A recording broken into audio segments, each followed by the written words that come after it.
వందనాలండి. ఈరోజు జూలై 15.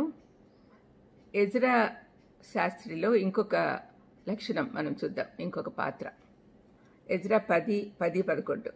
అప్పుడు యాజకుడైన ఎజ్రా లేచి వారితో ఇట్లా నేను ఇజ్రాయేలీల అపరాధంను ఎక్కువ చేసిరి కాబట్టి ఇప్పుడు యెహోవా ఎదుట మీ పాపం నొప్పుకొని ఆయన చిత్తానుసారంగా నడుచుకున్నట్టుకు సిద్ధపడుడి. ఎజ్రా జీవితము మరియు పరిచర్యలో మరొక లక్షణం ఈరోజు ధ్యానించుకుందాం. ధర్మశాస్త్రంలో నైపుణ్యం గల శాస్త్రిగా ఇప్పటి వరకు చూశాము. అతడు ప్రజలకు సమర్థుడైన నాయకుడని, నమ్మకమైన వాడని, నిర్భయంగా ఉంటాడని కూడా నిరూపించాడు. ఇక్కడ అతన్ని ఒక యాజకుడిగా చూస్తున్నాం. 7వ అధ్యాయం 1-5 వరకు ఉన్న భాగంలో అతడు అహరోన్ వంశానికి చెందినవాడని తెలుస్తోంది. వంశావళిని బట్టి ఒక కోణంలో అతడు ప్రజలకు దేవుని వాక్యాన్ని చెప్తున్నాడు కాబట్టి ప్రవక్త అని కూడా చెప్పచ్చు. అలాంటి అర్హతలు ఆకట్టుకుంటాయి. దేవుని మందిరానికి చెందిన వస్తువుల గురించి ఎజ్రా చాలా జాగ్రత్తగా ఉన్నాడు. వారు యెరూషలేముకు వచ్చినప్పుడు పవిత్ర పాత్రల గురించి మరియు జంతువుల గురించి, వాటిని బలి ఇచ్చే విధానాల గురించి చాలా జాగ్రత్తగా ఉన్నాడు.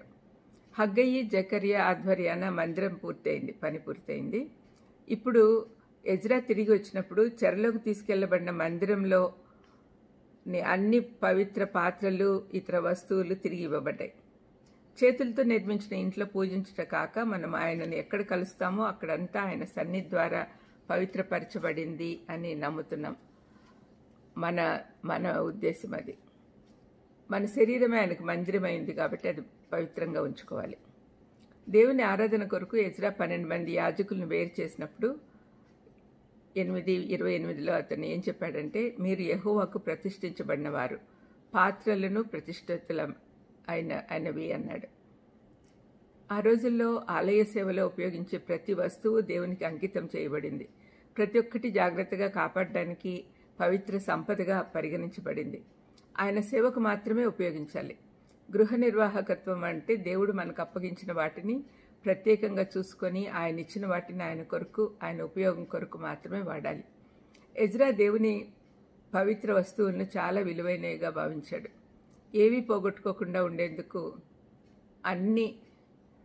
ప్రతిదీ తూకం వేసి లెక్కించాడు.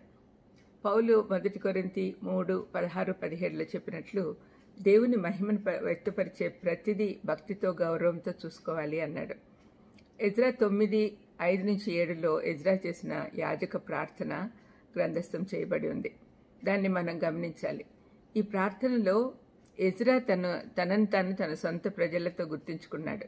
సాయంత్రము బలి సమయంలో అతడు మోకాళ్లపై పడి ప్రభు వైపు చేతులెత్తి ప్రార్థించాడు.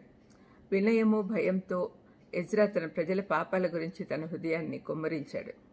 అతడు పాపం చేయనప్పటికీ తన ప్రజలు ఎలా ప్రవర్తించారో అతనికి తెలుసు కాబట్టి వారితో తనను కలుపుకొని రోదనతో, సిగ్గుతో వారి పాప పరిణామాలు గుర్తించి భయం వ్యక్తం చేశాడు.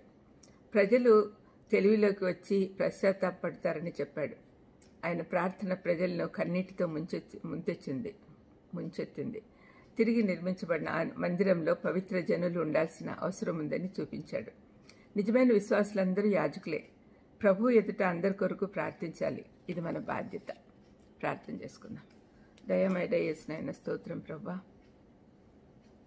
తండ్రి, మమ్మల్ని యాజకులుగాను రాజులుగాను చేశారు నాయన. స్తోత్రం ప్రభా.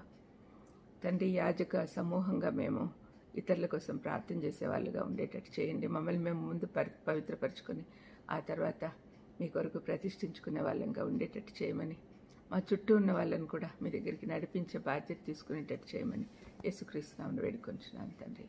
ఆమేన్. God bless you.